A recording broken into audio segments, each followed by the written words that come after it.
This is Podcast Satellite. This is Prince Hanley coming to you with 100,000 watts of pure love. I've got some information today about Israel, about some of the other countries that you never hear in the mainstream media, even minor media. And I've got some good investment news for you and an investment tip, something to help you when you're investing, especially in stocks. I've got some suggestions for the nut terrorists again. And finally, I have a confidential terror alert. I'm going to tell you where the terrorists will try to strike next. So I'm going to give you the exact location. You'll never hear this anywhere. Remember, you heard it from Prince Hanley, Podcast Satellite, coming to you with 100,000 watts of pure love and the news that you won't hear anywhere else. Real news.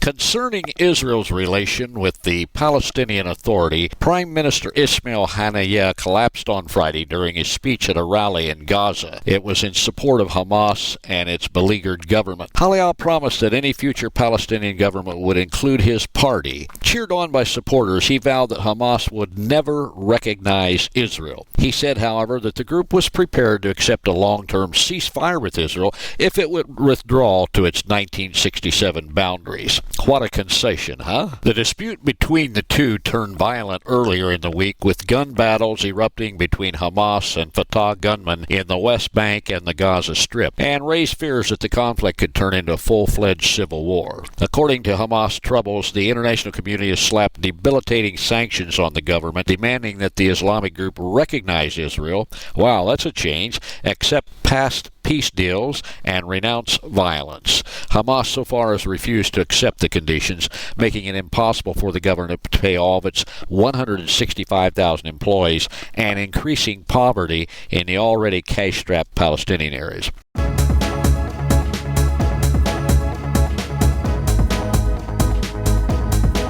Let's talk about Iran again. Iran's blacklist of Zionist firms in an effort to increase the economic pressure on Israel. The Iranian government has published a blacklist barring trade with international companies that are said to be affiliated to the Zionist regime and Israeli stockholders.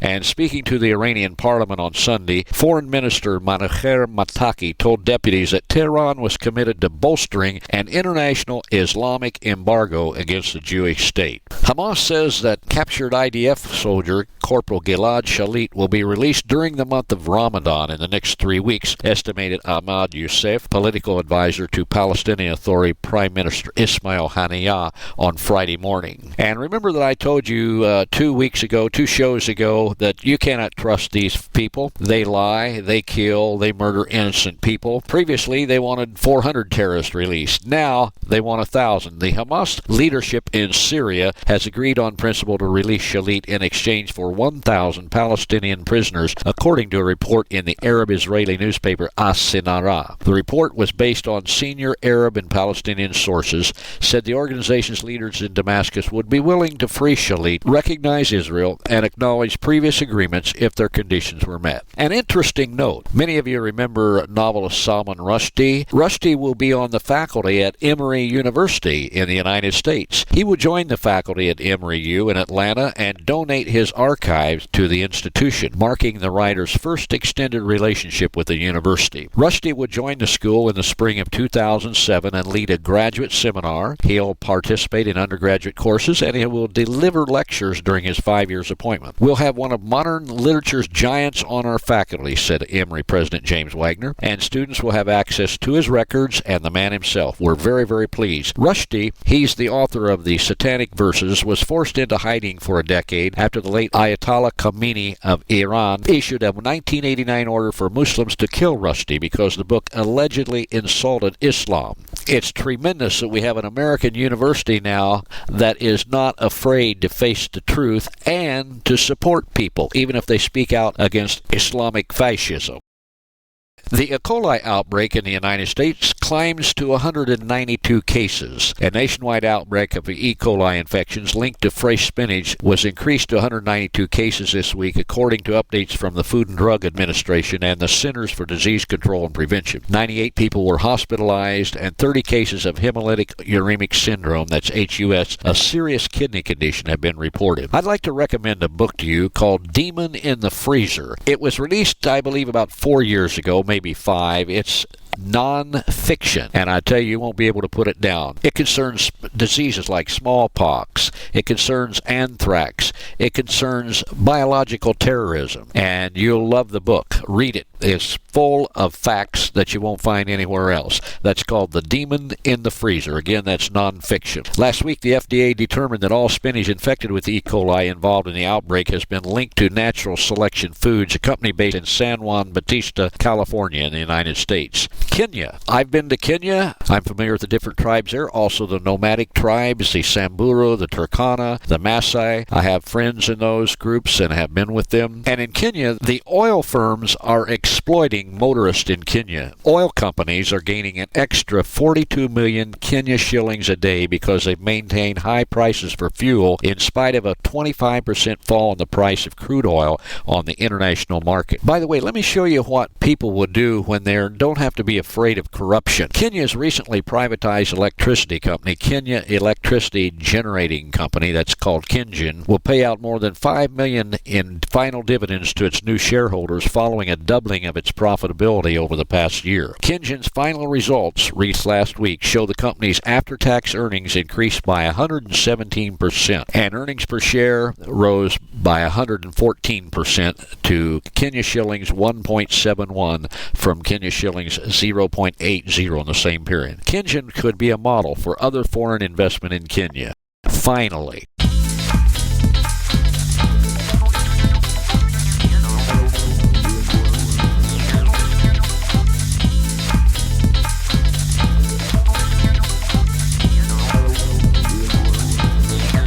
as far as investments, next week is the start of the third quarter earnings season. Right now, there's a lot of positivity as earnings numbers are really going to determine the outcome for stocks. If earnings growth is not validated next week, the market could decline. I hope you look at Joy Global, that's Joyg on the market. I told you in the last show it looked good to me. It's up 18% in the last 2 weeks from $33 a share to $39 a share. Remember, I told you don't look for emerging markets except where a market or a product is meeting needs drastically. Now, here's the hot info I told you about on the website. I think it's a snap for moving into the future. Personally, I don't see a chance for loss in the medium to long term. It's in the cutting-edge chemical, medical, and pharmaceutical sector. It involves molecular imprinting, MIP. Fishing nets that work at nanometer scale, they trap living cells, even enzymes and other molecules. The original tool was just a first try at joining the other technologies that combine plastics with molecules. Now, combined with biochemistry and other models based upon organic chemistry, there are several tremendous advantages to the MIP. Removing contaminants in the food industry, accelerating the early stages of drug discovery, drug purification, development of medical devices and diagnostic tools, and removing unwanted substances from blood. Today, there's more than 500 researchers around the world testing applications on the second technology, molecular imprinting. Plastic beads or other structures are covered with imprints of specific molecules, and the imprints, really cast of the molecules, are put to use for selected jobs. And then once perfected, this technology could have applications in many areas, as I just previously told you. One of the many potential uses for MIPs is the removal of unwanted substances from blood. Imprints of the substances in question could be displayed on plastic beads packed in tubes, and then a patient, for example, with failed kidneys could rely on one tube or multiple tubes gathered together in a device that kept outside his body to clear a dangerous substance from the blood system. And as the person's blood passed through an intravenous tube running through a vein and the exterior MIP tubing, the beads would collect the selected substance, and the cleansed fluid would then re-enter the circulation. Used at all times, such treatment could in theory reduce the frequency of needed hemodialysis. And being filled with the unwanted matter, the MIP unit could be removed and replaced by another one. Imprinted devices might eventually be assigned to pull unwanted substances from other body parts as well, such as gastrointestinal tract, and imprints of cholesterol molecules, for example, can extract cholesterol from solutions. And given the detection abilities of MIP, some companies and governmental bodies concerned with terrorism and emerging diseases are eyeing them as components in sensors for sniffing out toxins and pathogens, disease-causing agents.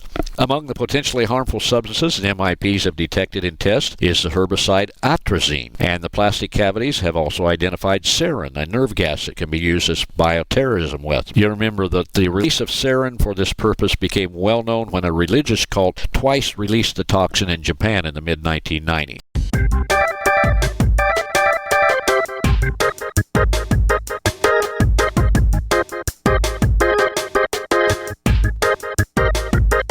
So I'm hot on the MIPs, and let me give you, there's different countries, but let me give you two companies to look at. One is Aspera Biosystems. It's in Burlingame, California, and they employ a selected segment of a protein as a template in a technique called partial molecular imprinting, and expects the approach to be applied in medical research and therapy. The second company is MIP Solutions in Las Vegas, Nevada, and it develops technology to help provide safe drinking water through removing contaminants and for use in water treatment and water-based mining operations. So there's two companies that I would keep an eye on. I could give you more, but, well, let me give you another. Samarex in North Brunswick, New Jersey. And by the way, Nes Ziona in Israel. They develop handheld devices that can help physicians to diagnose infectious diseases and early cancers, or that allow military, security, and emergency workers to rapidly detect and identify chemical warfare agents and explosives in the field. I'm going to repeat those companies now.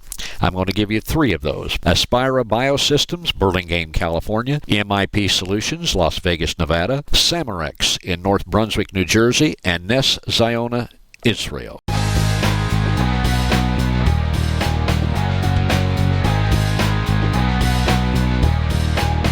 And we're living in an exciting day, a super exciting day. I want to tell you that today is the most exciting day that you and I could ever want to live. So many prophecies are being fulfilled. So many things are concentrating. So many things are funneling together to the vortex of the end time and the preparation for the Messiah of Israel, Yeshua HaMashiach, to come and set up his kingdom here on earth. The prophet Jeremiah spoke, "Therefore, behold, the days come, saith the Lord, that it shall no more be said, As the Lord lives, who brought up the children of Israel out of the land of Egypt, but as the Lord lives, who brought up the children of Israel from the land of the north, and from all the countries where he had driven them. And I will bring them again into their land that I gave to their fathers." In other words, God has been bringing Jews from Russia, from Argentina, from the United States, and the Falasha Jews from Ethiopia. God is bringing his seed from all over the world as he promised. He cast them away through disobedience. He scattered them in the diaspora, but now he's bringing them back just as he promised them. The prophet Isaiah, Ishawahu, chapter 43, verses 5 to 6, said, "Don't be afraid, for I am with you. I will bring your seed from the east and gather you from the west. I will tell the north, give them up, and to the south, don't hold them back. Bring my sons from far and my daughters from the ends of the earth." What a tremendous day we're living in. I want to tell you, the Messiah of Israel loves you, my friend. He is for you. Israel, my advice to you, stop playing with Hamas, Hezbollah, the Fatah Party, and all terrorists. Get tough. It's the only thing they understand. Start being more independent and attack completely Hezbollah and those who are actively trying to destroy you. It's time to declare an all-Israeli Knesset. Get serious with God. You don't have to apologize to anyone. Again, you're a special people. Start acting like it and defend yourself.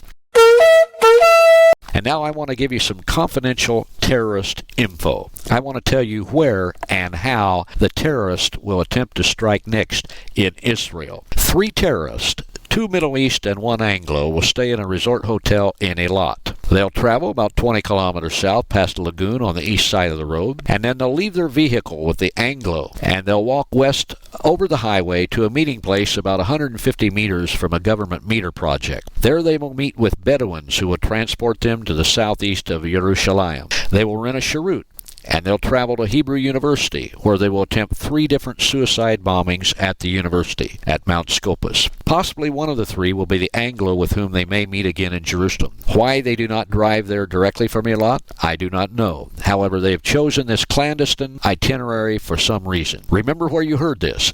This is Podcast Satellite, Prince Handley.